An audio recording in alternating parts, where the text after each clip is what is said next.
3 of the 5 medications I'm about to share with you require no prescription. You can walk into any pharmacy right now and buy them off the shelf. That is exactly what makes them so dangerous for anyone over 70. Because when something is easy to get, we stop treating it like a drug.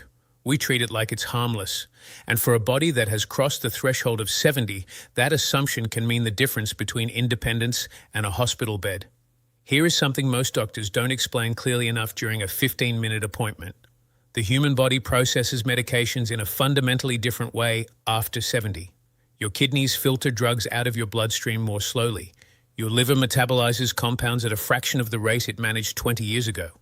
Your brain becomes dramatically more sensitive to sedatives and anticholinergic compounds. A dose that was safe for you at 55 can now cause falls, memory impairment, kidney damage, and cognitive decline that gets mistaken for early Alzheimer's. Today, I'm covering 5 specific medications that illustrate this problem more clearly than any others. All 5 appear on the American Geriatric Society's Beers criteria, the medically reviewed, regularly updated list of drugs considered potentially inappropriate for older adults. This isn't fringe medicine. It is mainstream geriatrics, finally reaching the people who need it most. I'm Dr. Sarah Mitchell, and this channel is dedicated to translating current research into practical, actionable information for adults over 60. If you haven't subscribed yet, please do. We publish new evidence-based content every week designed specifically for you. Now, let's get into these 5 medications and, more importantly, what to do if you or someone you love is currently taking any of them. The first category is benzodiazepines. You probably recognize the brand names more than the drug class: Xanax, Valium, Ativan, Klonopin. These are prescribed primarily for anxiety and insomnia. They do work in the short term. That effectiveness is part of why they're so widely used and part of why they're so consistently problematic for older adults. After 70, the brain sensitivity to benzodiazepines changes significantly. Because the liver metabolizes these drugs more slowly, they accumulate. A dose meant to help you sleep at 10 p.m. may still be impairing your coordination when you get up at 3 a.m. for a glass of water. Multiple systematic reviews confirm that benzodiazepine use is associated with a substantially increased risk of injurious falls in older adults. Falls serious enough to require hospitalization? Falls are the leading cause of fatal injury in adults over 65 in the United States. We're not talking about a minor side effect. And beyond the fall risk, benzodiazepines consistently impair memory, attention, and executive function in older adults, even when people feel they've adapted to the medication. The American Geriatric Society explicitly lists the entire benzodiazepine class on the Beers criteria as drugs to avoid in older people. If you are currently prescribed Xanax, Ativan, or Valium, please do not stop taking it suddenly. Abrupt discontinuation can cause serious withdrawal, including seizures. This is a conversation to have with your doctor about a supervised, gradual taper, and I'll tell you exactly what to bring to that appointment in a few minutes. Comment below right now. Are you or someone in your family currently taking any of the medications I've mentioned or will mention? Comment on the list. I want to see how widespread this actually is. The second medication on this list genuinely shocks people because it costs $6 at any drugstore. Diphenhydramine. Sold as Benadryl for allergies and as the active sleep ingredient in Squil, Unisum, and Tylenol PM. Millions of seniors take this every single night, confident that if it's available without a prescription, it must be safe. It isn't. Not after 70. Diphenhydramine is one of the most potent anticholinergic drugs available over the counter. Anticholinergic means it blocks acetylcholine, the primary neurotransmitter your brain uses for memory and learning. Interfere with that chemical nightly for months or years and the consequences are serious. A landmark prospective cohort study published in JAMA Internal Medicine in 2015 followed 3,434 adults aged 65 and older for over 7 years. Researchers found a clear dose-response relationship between cumulative anticholinergic drug use and dementia risk. Those in the highest use category had a 54% increased risk of developing dementia compared to non-users. The most common anticholinergic drugs in that study were first-generation antihistamines, exactly like diphenhydramine. A 2019 study published in JAMA Internal Medicine looking at nearly 60,000 dementia patients corroborated those findings. The evidence has continued to build every year since. Eleanor was 71 years old and had been taking 2 Benadryl tablets every night for nearly 5 years.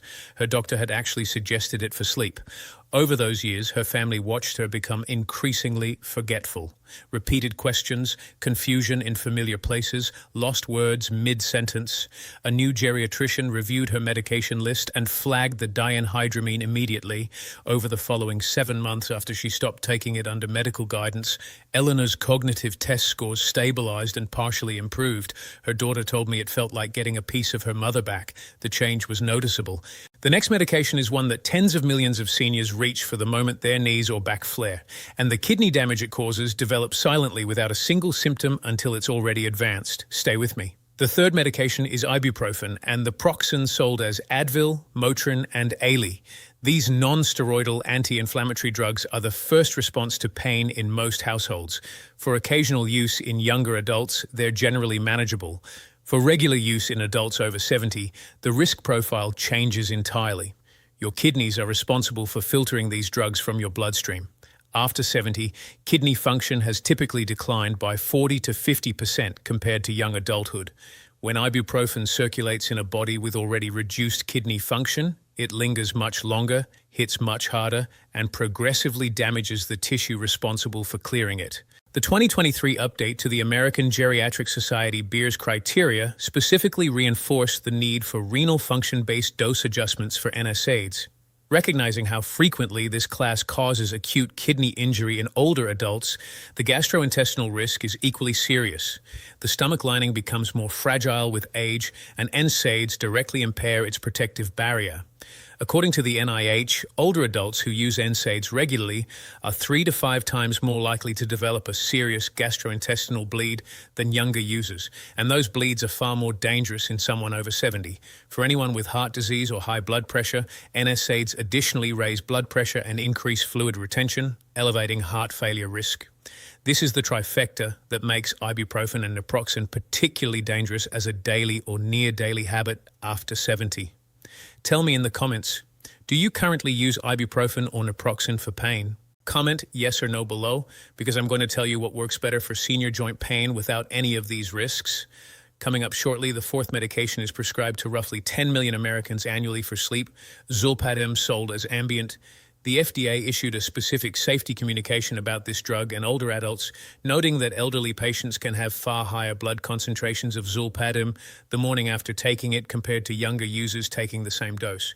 This means they're still pharmacologically sedated when they wake up without knowing it. They feel like themselves, they don't feel drugged, but their coordination and reaction time are compromised. Research consistently finds that Zolpidem use is associated with nearly twice the risk of hip fracture in older adults. Hip fractures in adults over 70 carry a 1-year mortality rate of 20 to 30%.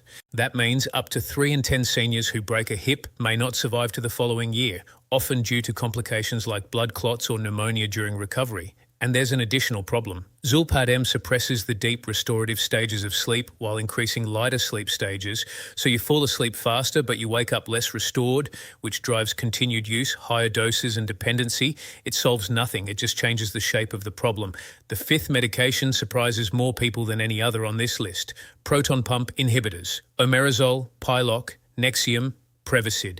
These are among the most widely prescribed drugs in the world, and for short-term use, 4 to 8 weeks, they're appropriate and effective for acid reflux and stomach ulcers. The problem is that most seniors aren't taking them for 8 weeks. They've been on them for years, sometimes decades, without any reassessment. Long-term PPI use after 70 quietly depletes 2 critical nutrients. First, vitamin B12.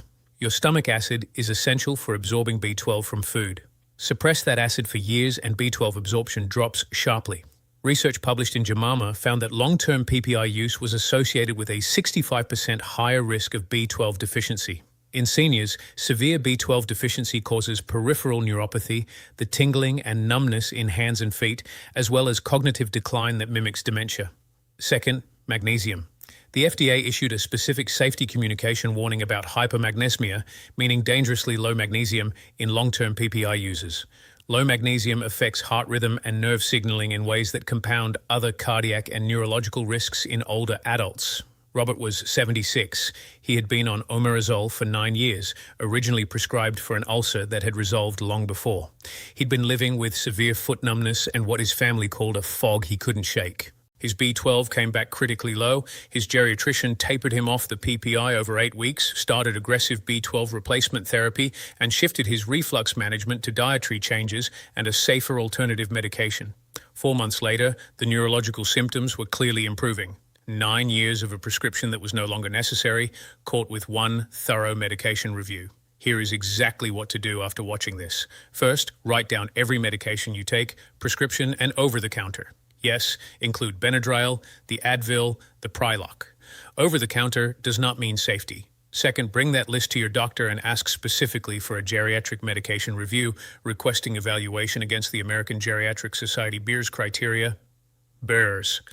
Those exact words will be immediately recognized. Third, for pain, ask your doctor about acetaminophen as a first-line alternative. It is significantly safer for kidneys and the GI tract in seniors at the correct dose, no more than 3,000 milligrams total per day for adults over 65. Fourth, for sleep, ask for a referral to cognitive behavioral therapy for insomnia, known as CBTI. Studies consistently show it outperforms every sleep medication for long-term outcomes with zero drug interactions, zero dependency, and no morning impairment. Fifth, if you've been on a PPI for more than 6 months, ask your doctor whether you still need it and whether your B12 level has been checked recently. A critical safety note before we close. Do not stop any prescription medication without speaking to your doctor first. Benzodiazepine withdrawal without medical supervision can cause life-threatening seizures. And for anyone managing heart disease, kidney disease, or multiple prescriptions simultaneously, any medication change requires careful, coordinated medical oversight. These 5 medications are not automatically dangerous for every person in every situation, but in adults over 70, used long-term without reassessment, the research is consistent. Your body has changed since you first started taking some of these drugs. Your medication list may need to catch up. Leave a comment below with one of 3 things. Comment reviewing my list if you're going to check your medications today. Comment your age and which of these 5 you want to ask your doctor about. Or comment sharing this if you're sending it to a parent or loved one who needs to see it.